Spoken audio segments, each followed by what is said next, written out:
Thank you, Mr. Chairman. Judge Jackson, congratulations on your nomination. 11,107 men and women have served as members of the House of Representatives. 1,994 men and women have served as members of the United States Senate. Only 115 men and women have served as Supreme Court justices. The position to which you have been nominated is extraordinarily important. And that is why the Senate is given the responsibility for advice and consent under the Constitution. Because the job matters immensely. Supreme Court confirmations were not always controversial. In fact, Bushrod Washington, when nominated to the Supreme Court in 1798, was confirmed the very next day. So what changed?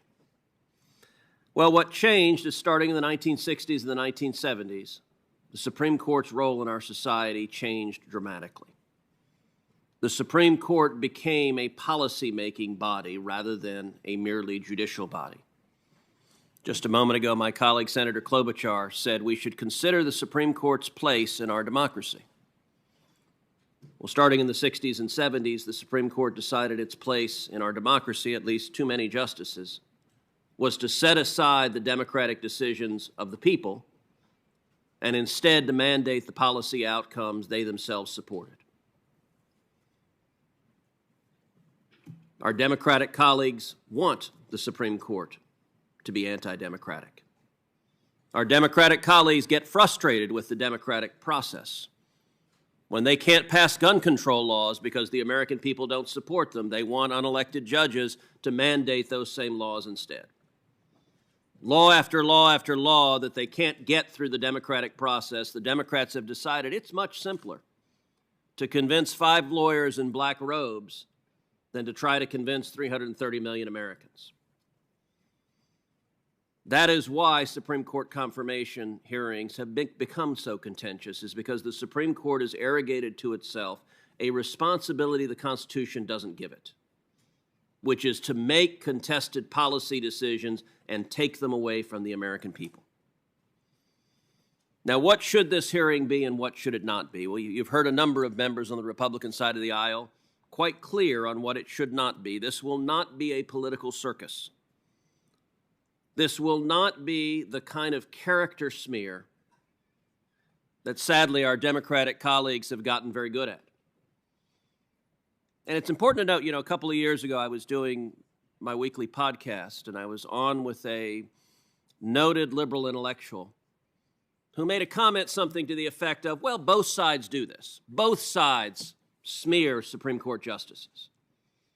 And I was forced to laugh out loud and say, look, I understand that's a pretty good talking point. It just happens not to be true. It is only one side of the aisle, the Democratic aisle, that went so into the gutter with Judge Robert Bork that they invented a new verb, to bork someone. It is only one side of the aisle that with Justice Clarence Thomas was so reprehensible that as the president who nominated him, President George Herbert Walker Bush, wrote at the time, quote, "What's happening to Clarence Thomas is just plain horrible. All the groups that tried to beat him up on abortion or affirmative action have now come out of the woodwork. They are trying to destroy a decent man. This is an ugly process, and one can see clearly why so many good people elect to stay out of public life."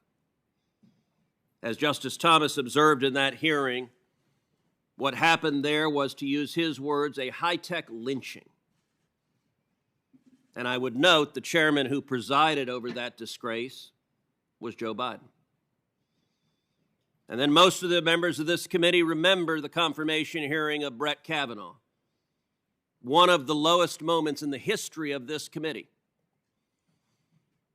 where Democrats on this committee sat on allegations, didn't refer them to the FBI, didn't ask for investigations, hid them, and then leaked them against the wishes of the complainant. And we began a circus that featured Spartacus moments, featured such nuts as Michael Avenatti, whom CNN breathlessly for some months described as a possible Democratic presidential candidate. That's before, presumably, he became a felon in recent months. Judge Jackson, I can assure you that your hearing will feature none of that disgraceful behavior. No one is going to inquire into your teenage dating habits. No one is going to ask you with mock severity, do you like beer? But that's not to say this hearing should be non-substantive and non-vigorous. In this hearing, this committee has a responsibility to focus on issues, to focus on your record, to focus on substance, to do our very best to ascertain what kind of justice you would be. And a couple of straw men. It is no longer the case that Supreme Court confirmation hearings are merely about qualifications. There are some who say, well, if the justice is qualified, the Senate should confirm. There was a time that was the case. Our Democratic colleagues have abandoned that standard long ago. Our Democratic colleagues, then Senator Joe Biden, was perfectly happy to vote against John Roberts, someone who was unquestionably qualified for the court. He was perfectly happy to vote against Sam Alito, someone who was unquestionably qualified for the court. And indeed, every member of our Democratic colleagues who was here at the time participated in the first ever filibuster of a Supreme Court justice on partisan lines with Justice Neil Gorsuch. They did so for someone unquestionably qualified, but they had a political agenda, and so every one of them happily filibustered Justice Gorsuch. Likewise, it's not about race.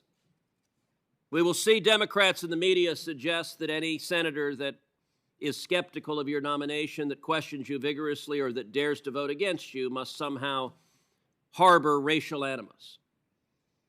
If that were the standard, I would note we are sitting on a committee where multiple members of this committee, the senior Democrats in the committee, happily filibustered Judge Janice Rogers Brown, a very qualified African-American woman nominated to the D.C. Circuit, and they did so precisely because they wanted to prevent Judge Brown from becoming Justice Brown, the first African-American woman. Joe Biden was among the Democrats filibustering the first African-American woman nominated to the D.C. Circuit. The senior Democrats on this committee also filibustered Miguel Estrada. As the staff for Senator Ted Kennedy said in writing at the time, the Democrats filibustered Miguel Estrada, quote, because he is Hispanic. They were explicitly racial. If you are Hispanic or African American and you dare depart from their political orthodoxy, they will crush you, they will attack you, they will slander you, they will filibuster you.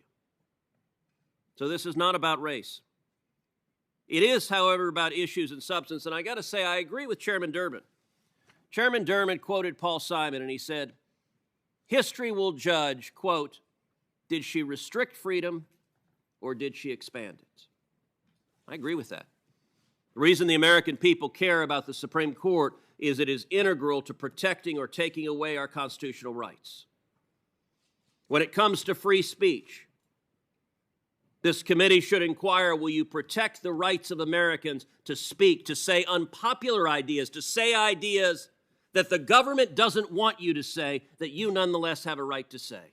Will you protect freedom or restrict it? When it comes to religious liberty, will a justice vote to protect your right to live according to your faith and according to your conscience? Or will a justice vote to crush religious liberty and strip those rights away? The Second Amendment. Will a justice vote to defend your Second Amendment rights to keep and bear arms, to defend your family, to defend your children? Or will a justice roll over to the Democrats that want a disarmed citizenry? The right to life. Will a justice protect the rights of the people, the rights of state legislatures to enact laws protecting innocent life, protecting unborn life, stopping abominations like partial birth abortion? Or will a justice view her job as a super legislator striking down all such rights? School choice. Will a justice protect the rights of kids to get a quality education, or will a justice legislate from the bench and shut down school choice programs across this country? And crime.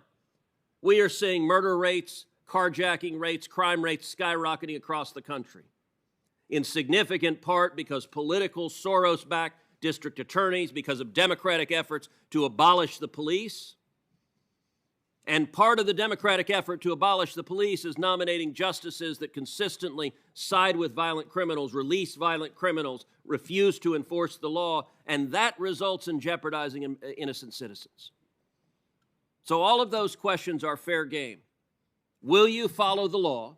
What does your record indicate? Will you protect the rights of every American citizen, regardless of race, regardless of party, regardless of views? That's what the focus of this hearing should be.